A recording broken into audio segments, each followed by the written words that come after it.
Hola amigas y amigos de México Unido, qué gusto nos da recibirlos nuevamente en esta su organización México Unido, porque quiero que sepas que este gran esfuerzo es tuyo y es para ti.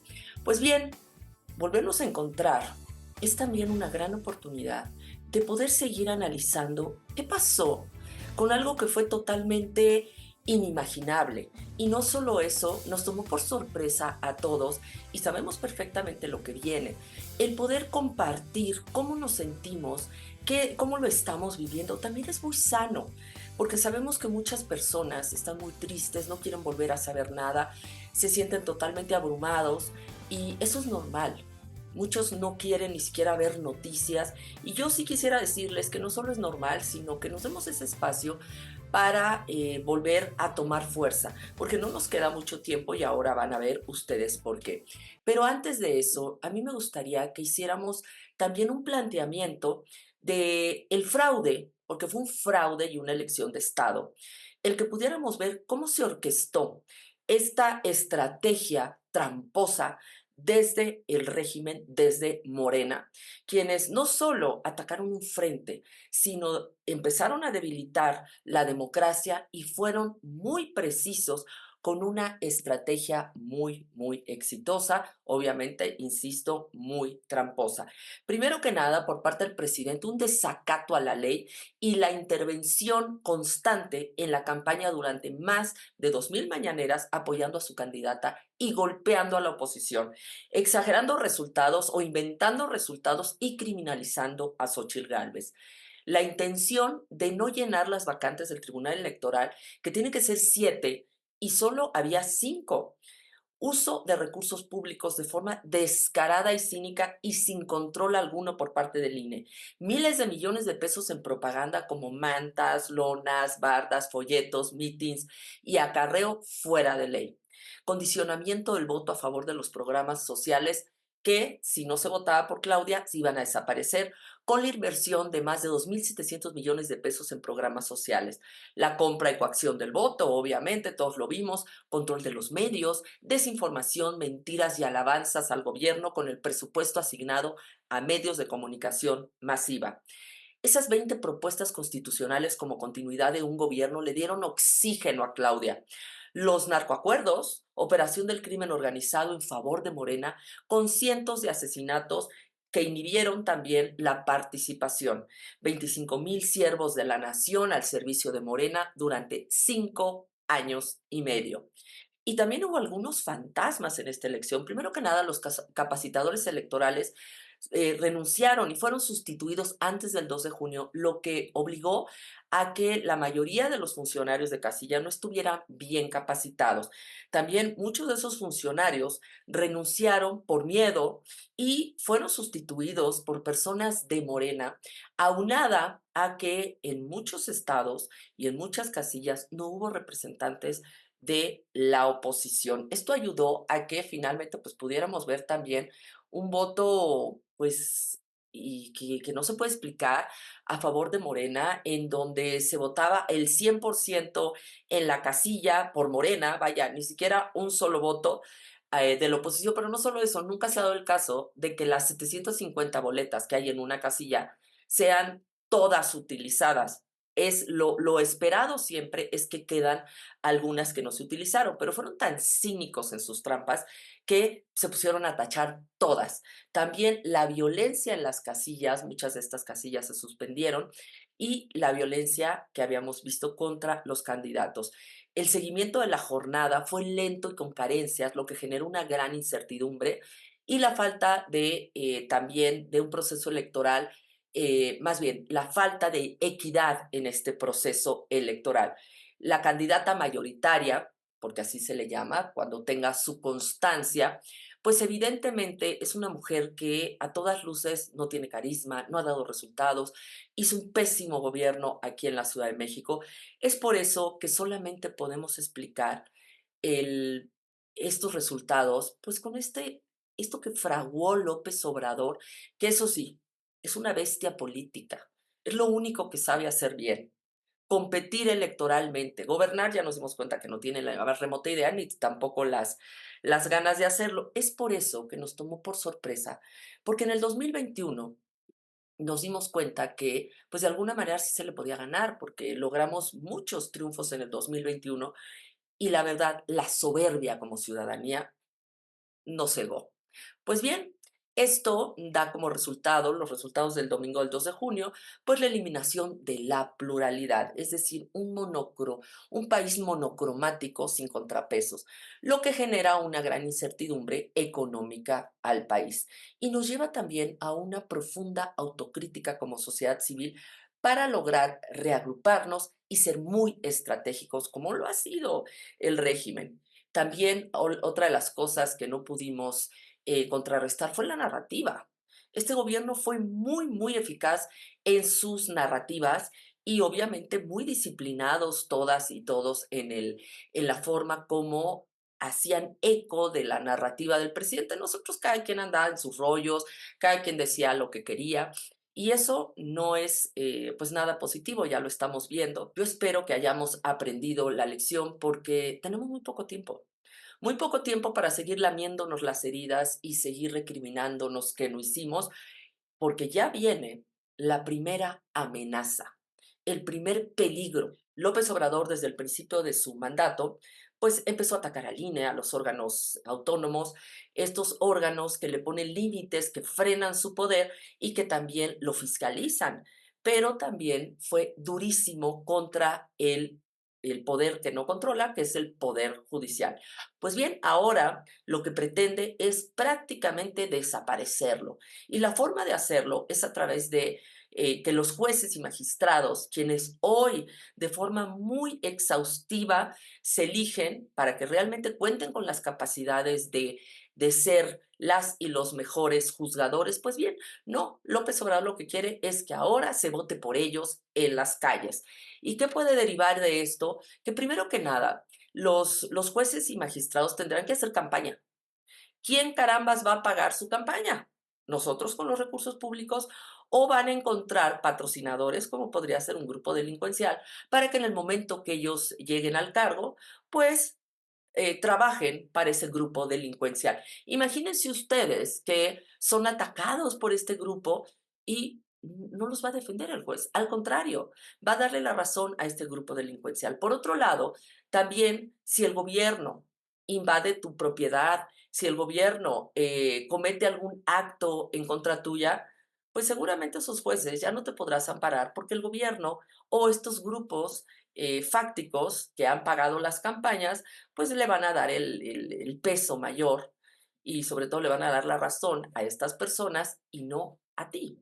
Entraríamos como población, como sociedad, en una incertidumbre brutal y además en un oscurantismo jurídico, porque ya no podríamos acudir al Poder Judicial para acceder a la justicia.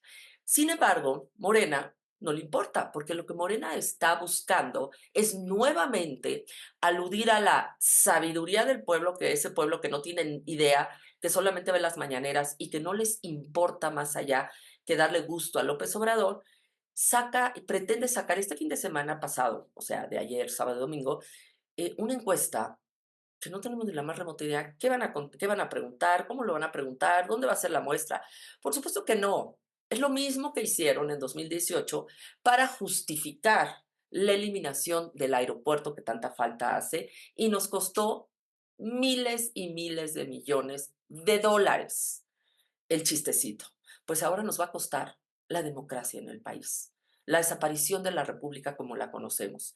El costo es altísimo de estas pues ocurrencias, pues no son tan ocurrencias, está bastante planeado y lo que ellos quieren es justificar a través de un mandato del pueblo el poder desaparecer esa justificación que no necesitan. Entonces, lo que nosotros vemos es otra ilegalidad, porque para que sea vinculatoria, es decir, para que realmente se pueda hacer, se pueda tomar en cuenta la voluntad del pueblo, se tiene que hacer una consulta organizada por el INE para que sea legal y además se tiene que hacer a toda la población y se tiene que conocer las preguntas desde antes. Sin embargo, Morena no les importa la ley, ustedes ya saben cómo es. Y por lo tanto, algo totalmente ilegal lo van a hacer legal porque a ellos no les vengan con que la ley es la ley. Pues en este momento nos encontramos y como sociedad es importantísimo que nos reagrupemos ya para poder dar esa batalla y no pase esta reforma electoral. Pues bien, en México Unido los invitamos, próximamente haremos una reunión con todas y todos ustedes para que hagamos comités para comunicación, para acciones de resistencia pacífica, para movilización y también, bueno, son muchos los comités, estos son algunos, en donde necesitamos de las habilidades y capacidades de cada uno de nosotros. Formemos un gran equipo, articulémonos de acuerdo a nuestras mejores habilidades y accionemos. Bienvenidos a México Unido. La sala especializada del Tribunal Electoral del Poder Judicial de la Federación determinó que el presidente López Obrador cometió violencia política de género en contra de Xóchitl Gálvez, ex candidata del PRI, PAN y PRD a la presidencia de la República.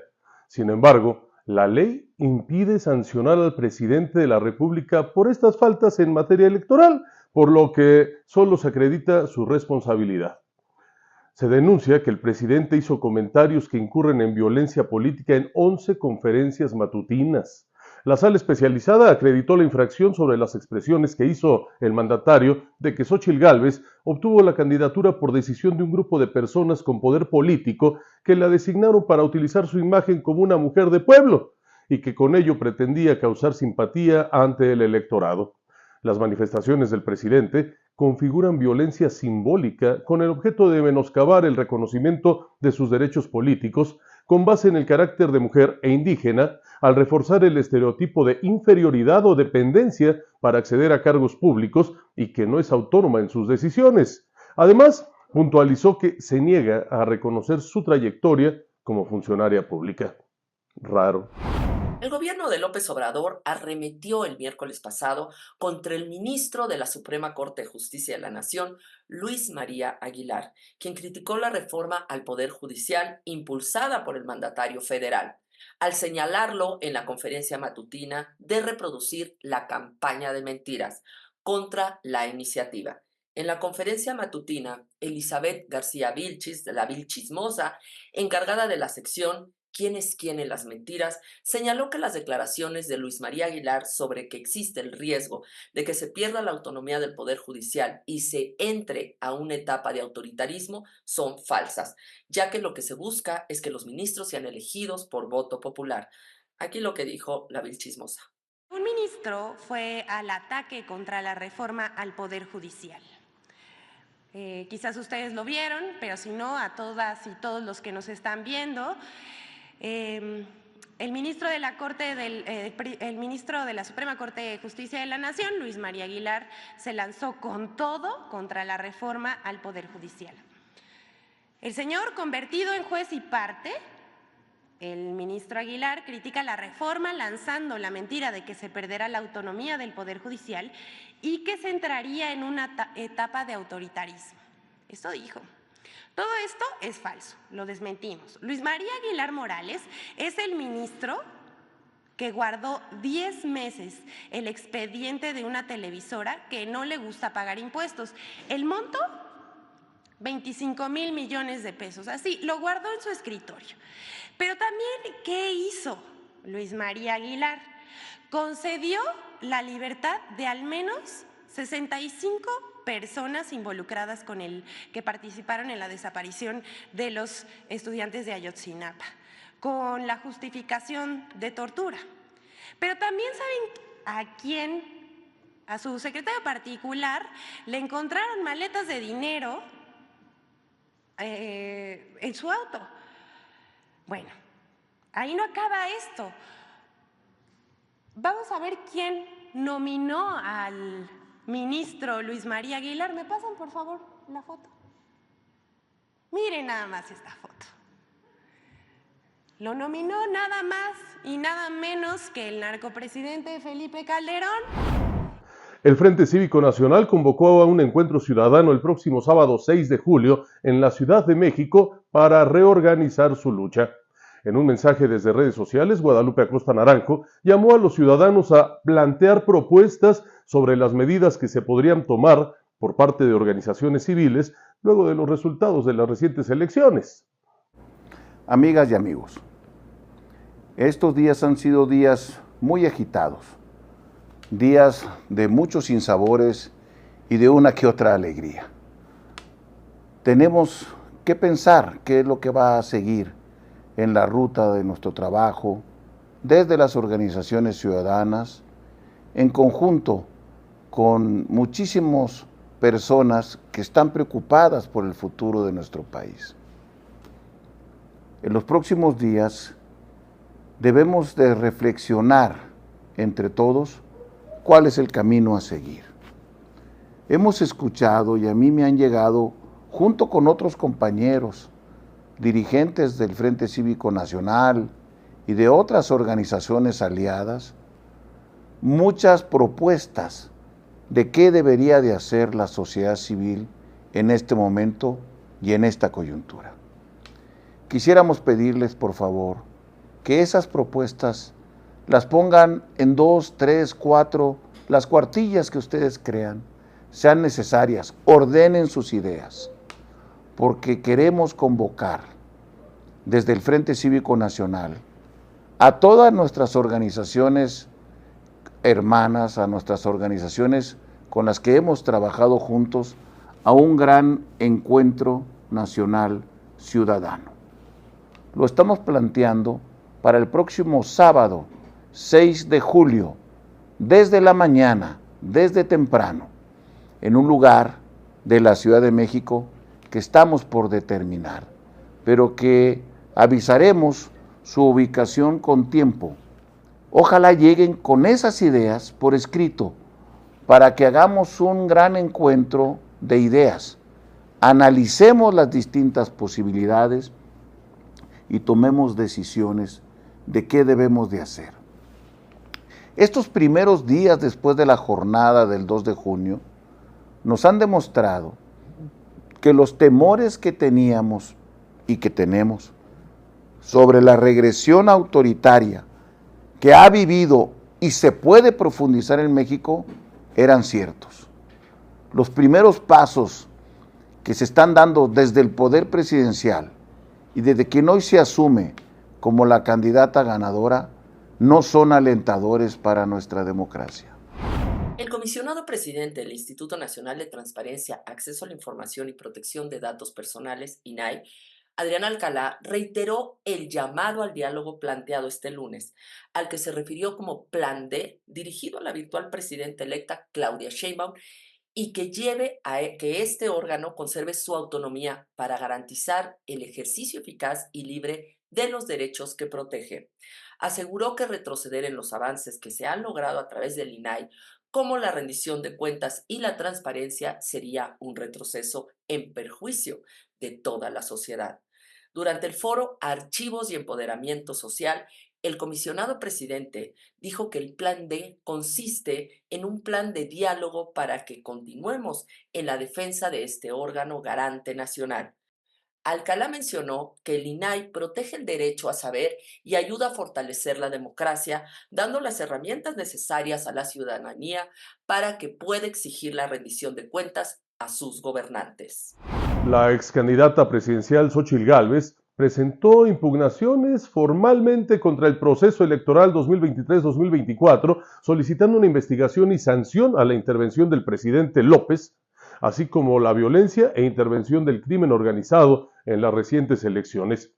En un comunicado, Xóchitl Gálvez afirmó que no busca la anulación de los comicios, sino que se sancione al primer mandatario por su intromisión en el proceso electoral, y la candidata explicó que ha presentado juicio para la protección de los derechos político-electorales del ciudadano con el fin de aportar elementos para la calificación de la elección presidencial y asegurar que sus argumentos sean considerados en la sentencia. Xóchitl Gálvez señaló que las elecciones del 2 de junio no fueron ni limpias ni equitativas, acusando al gobierno de utilizar el aparato del Estado para promover a la candidata oficial. Y reiteró Xóchitl, no estoy pidiendo que se anule la elección, lo que estoy pidiendo es que el tribunal sancione. Ya nos dijeron que no se puede.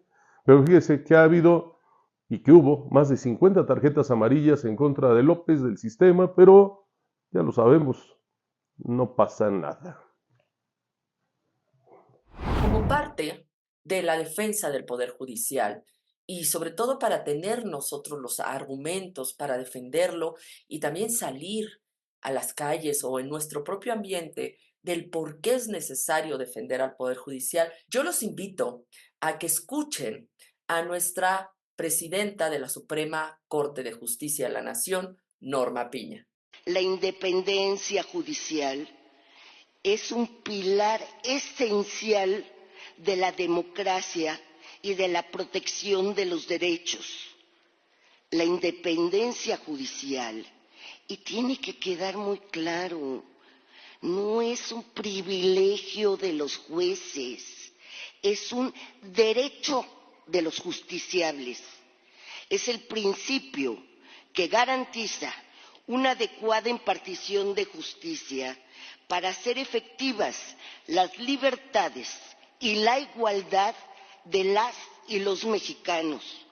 La independencia judicial es la principal garantía de imparcialidad del Poder Judicial, siempre en beneficio de la sociedad, en beneficio de nuestro país. Y como sociedad debemos tener muy claro que en una recta interpretación de nuestra Constitución no debemos confundir nunca la colaboración y el diálogo entre los poderes del Estado con la subordinación del Poder Judicial Federal frente a los otros poderes. Y ahora sí, como cereza del pastel, yo les quiero platicar lo que pasó en una aerolínea comercial aquí en México, donde pues la candidata más votada, porque todavía no es electa, porque todavía no tiene su constancia que la acredite como tal, pues ella entró al avión, ustedes ahora lo verán, ella entró al avión, nadie la fuma, no existe, es gris. Vean ustedes estas imágenes en donde pues, la gente haga de cuenta que no, pues ni siquiera está presente. Lo más grave de todo esto es que ustedes saben que ella es una persona de interés. ¿A qué me refiero? Está en la mira de varios grupos y no sabemos, su vida corre riesgo en algún momento justamente por el papel que representa y el lugar que ocupa. Requeriría condiciones de seguridad especiales por, imagínense, la inestabilidad y la ingobernabilidad si algo le pasa. Pues bien, este afán populista es mayor a lo que pudiera pasarle a todas las personas que se encuentran en el avión, porque está poniendo en riesgo, justamente por ser una persona de interés, está poniendo en riesgo a todos los ciudadanos que van en ese avión. La aerolínea debe responder y hacerse responsable del por qué están permitiendo que esta mujer pues de alguna manera imponga sus afanes populistas sobre la seguridad de los pasajeros. Gravísimo lo que hacen estas aerolíneas. Y bueno, pues ya llegamos al final, no sin antes invitarlos. Este martes tenemos con nosotros a las 6 de la tarde, aquí en su canal de YouTube, a María Elena Morera, ustedes la conocen, es la presidenta de Causa en Común, quien nos va a hablar justamente de lo que tenemos que hacer ya como sociedad. Y el jueves tenemos a Claudia de Buen, quien fue presidenta del Colegio Barra de Abogados, y ella nos va a hablar del plan que tiene López para desaparecer al Poder Judicial, para que podamos entender cómo se está orquestando esta trampa y de forma legal qué es y cómo lo va a llevar a cabo. Pues bien, muchísimas gracias. Los esperamos esta semana en las conferencias. Les queremos agradecer y sobre todo desearles una muy linda semana. Muchas gracias.